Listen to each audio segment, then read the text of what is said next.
Good morning, good afternoon, good evening, wherever you are, and thank you very much for stopping by. Yet again, I hope the picture looks a little better to you, or at least different than it did over the last few weeks. My computer just told me I had overdone it. I was asking too much of it. It was really driving me nuts, and I was driving it nuts, so to speak. And about 10 days ago or whatever, I just said, this has got to stop. And I've got to bite the bullet, spend the money, and do everything else. And I found a very fine computer tech, to which I am thankful to Rob Somi for having pointed me in his direction. And I certainly will point others in his direction if they need it. But he took it several days, worked on it, brought it back, very reasonably priced, so forth. I'm not going to go to all the details, but the point is he sat with me, spent a lot of time. He helped me with a lot of other things that were not directly associated with why I hired him. And among other things, getting this video cam set up and operating properly, which is a great blessing to have a little help with this because, I had so many things I was doing at the time. And as a result of that, I was not on YouTube anywhere for all that period. Now I can come back on, and I wanted to take a moment when I got to the water part of this talk to tell you that what annoys me the most about other websites is when they say things that are flat out not true. And I want to show you that because you know, if you've been following this channel, how the canals run steadily throughout the entire period. There was a great reduction in transits per day that's gone up and gone up and gone up, and we're almost back to normal again, but never stopped. And yet, the internet went crazy. And so you will see here videos, the opening view, so to speak, the opening page, you might say, of the video on the subject of the Panama Canal.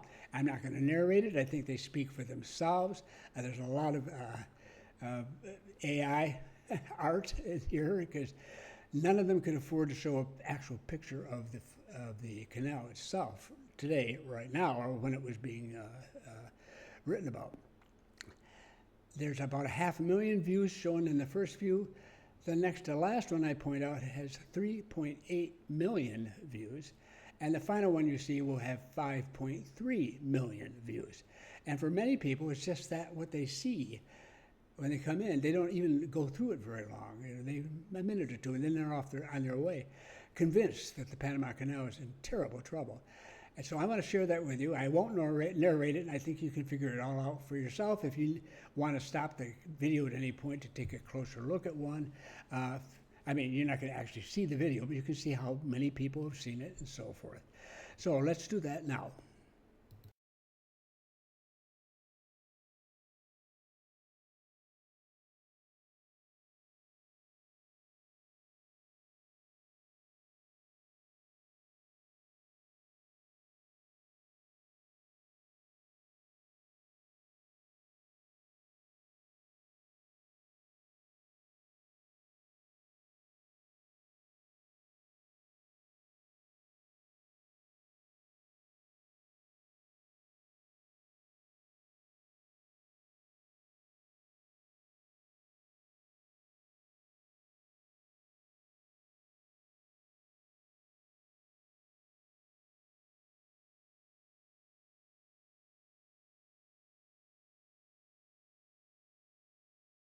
Well, I think you can understand now why I feel the way I feel about some of these sites. And it's everything else, there's a lot of stuff. There's a lot of stuff, and some of it is really outrageous and over the deep end. And when you're getting 3, 4, 5 million, or even just 200,000, 300,000 visitors, as some of these sites do, you're making money. You're making money off lies or scare tactics. And maybe they balance it somehow in the middle of their video or whatever, but people focus on the main message, and that's what brings them in. Everybody on YouTube knows that if you have a tragic story to tell, people will flock to see it. If you've got something nice to say, maybe they might stop by and see it. It's nowhere near as attractive to people as a disaster or something. So I think we've almost become so used to it, we expect to have them, and if we don't, we feel cheated. So this is this is not good, and it really militates against us. Now, when we had the elections, and down came all the news media from Europe and from North America, elsewhere too, it was clear that some of them were expecting big trouble because of all the demonstrations in November and so on. No, it wasn't big trouble. They didn't get it. They didn't understand it. They came better prepared than they had the last time around to show this sort of thing going on, and it just didn't happen. The coverage wasn't bad. It was pretty good. But you couldn't help but get the feeling with a couple of them that it was sort of annoying, that people were very peaceful and they were standing in line. There was no problem. And it was as peaceful as it could be. So we're proceeding to deal with all these questions in the standard way that Panamanians do. And although we've had a major political shock here in terms of the rise of independence on many different levels, the whole story there is a little more complex, and you've got to know more of the details. But the point of it is that the 21st century has come to Panama, and that is one of the first things the president said about the rise of independence to the National Assembly. I think I don't remember exactly how he put it, but it boiled down to is that next time around, you never know, their day is coming. And it's come, really, in many respects. They're now getting the experience that we're going to need in 5 years' time. But in the process, they're smart. They're very smart. They're disciplined, and they are studying. And they're intent on making a good impression and getting their job done. And that's something that is sort of shaking up the old elite who got so soundly defeated. Of the 60 members of the last National Assembly who decided to run for re-election, and normally would have 55 or more would have been re-elected. Only 13 made it. And maybe 14, one seat is still to be determined. But really, guys, that decimated their number. Just incredible, crushing loss. And a couple of their biggest names there barely survived and got into and I don't think they know what to do. I think they feel like totally lost. It's like a whole new ball game. Because keep in mind that a lot of the people who were not from that old crowd, but were not independents, but are new faces are from the parties, they aren't necessarily as impressed with the old guard as they are with the youth. The youth. My God's sakes, they're in their 20s, 30s, and 40s. How young, I can call them young. Some of you can't. But anyhow, these folks, they're going to look at things differently. And nobody can really say, and they'll have discipline within the parties to a point, but the others have been just so crushed. And remember, the independents are the largest political group in the National Assembly by a good margin, meaning the president's party and another, which is the former leading party from the last administration, are behind them. So things have changed. And it's good for a republic to have this happen. I think it's a growth sign. It does not mean I sign on to anybody's agenda or that I get involved in Panamanian politics. It doesn't interest me at all. But what does interest me, I have done this sort of analysis so many times, and it's very clear, and I hope they get it. Because if they don't get it, they're done, And I'm talking about the old guard. How they can miss it, I don't know. Maybe wishful thinking in their part, they could go back to the old days.